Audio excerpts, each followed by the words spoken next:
মনে আছে আপনাদের? কেউ তো একবারও স্বীকার করলেন না উন্নাওয়ের কথা। 2017 সালে নাবালিকাকে ধর্ষণ করেছিলেন।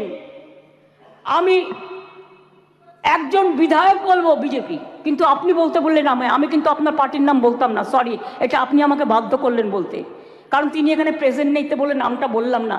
নামটা আমার কাছে আছে, আমি অ্যাসেম্বলি পার্লামেন্টের আমি সিস্টেমটা জানি। ধর্ষিতা মেয়ের বাবাকে তারপর বন্দি অবস্থাতেই হত্যা করেন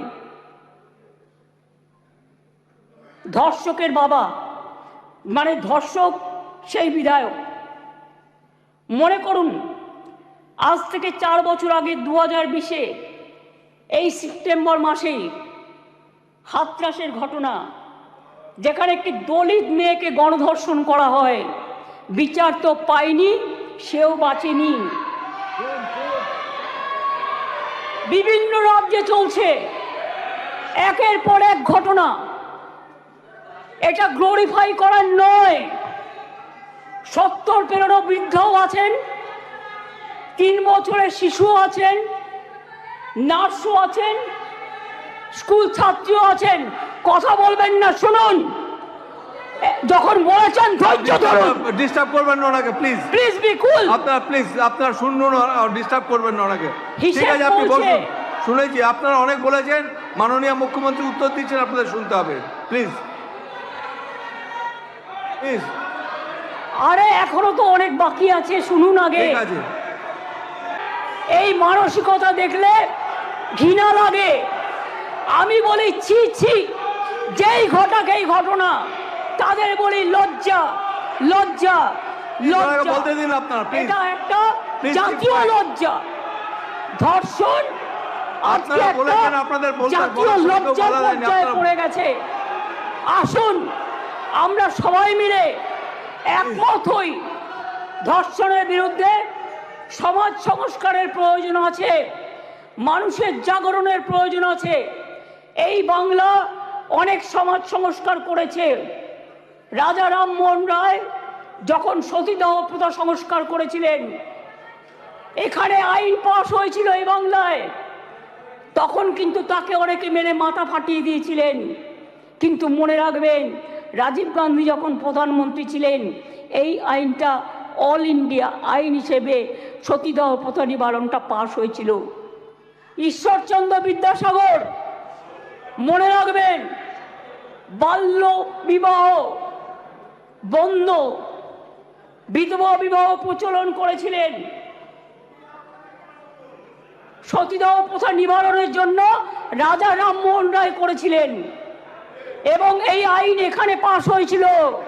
তারপরে রাজীব গান্ধী যখন প্রধানমন্ত্রী ছিলেন, তখন দিল্লিতেও পাশ হয়েছিল পার্লামেন্টে। এটা এখন অল ইন্ডিয়া আইন।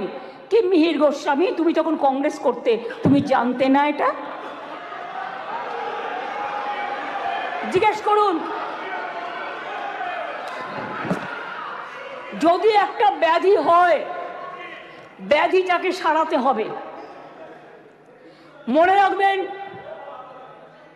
এই অনুযায়ী দেশের ধর্ষণের ঘটনায় সাজার হারও খুব কম। কেন সাহস পাচ্ছে এত, এটা আমাদের উপলব্ধি করতে হবে।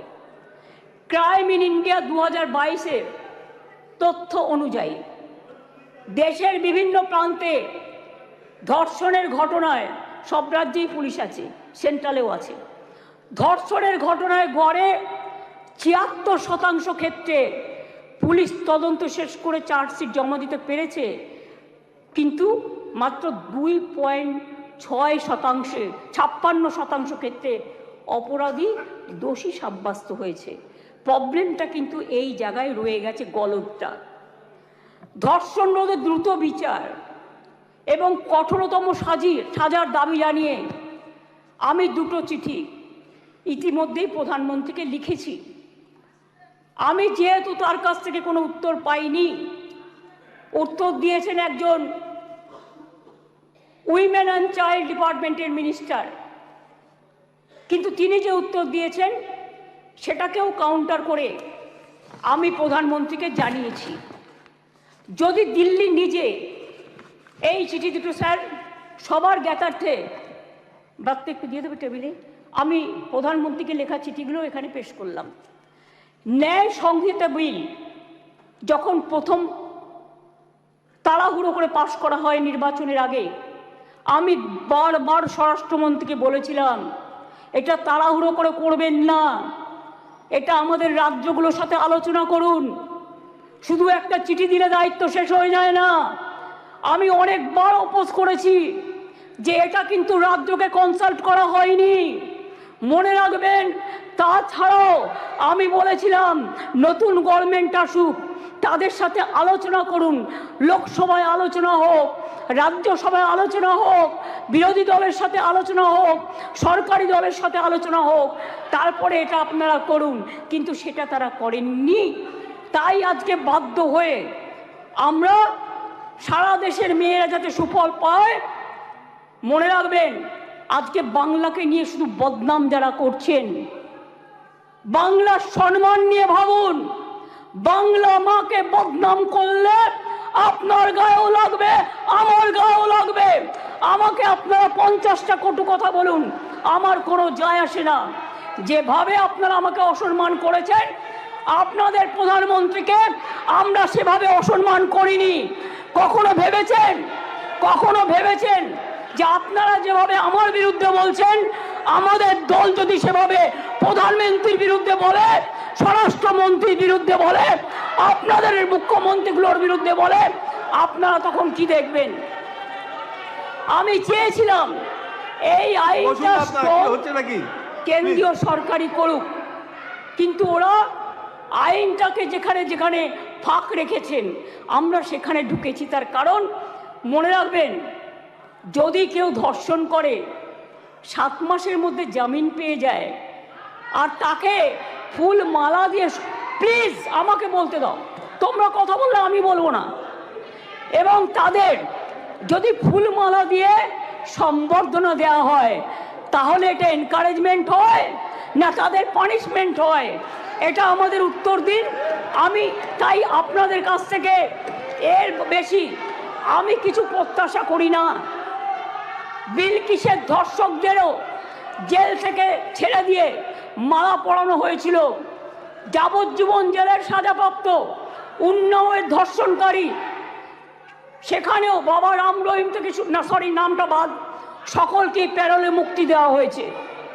এমনকি সাক্ষী মালিক আমাদের সোনার মেয়ে, তাদের উপরেও যে অত্যাচার হয়েছে, এবং আমার এখনও ডাউট আছে, আমি জানি না, বাট ক্রস চেক করলে দেখা যাবে ভেনাস কিন্তু দেশের জন্য গোল্ড আনতে পারত, কিন্তু ভেনাসকে আদৌ ভিক্টিমাইজ করা হয়েছে কিনা আগামী দিন ইতিহাস প্রমাণ করবে।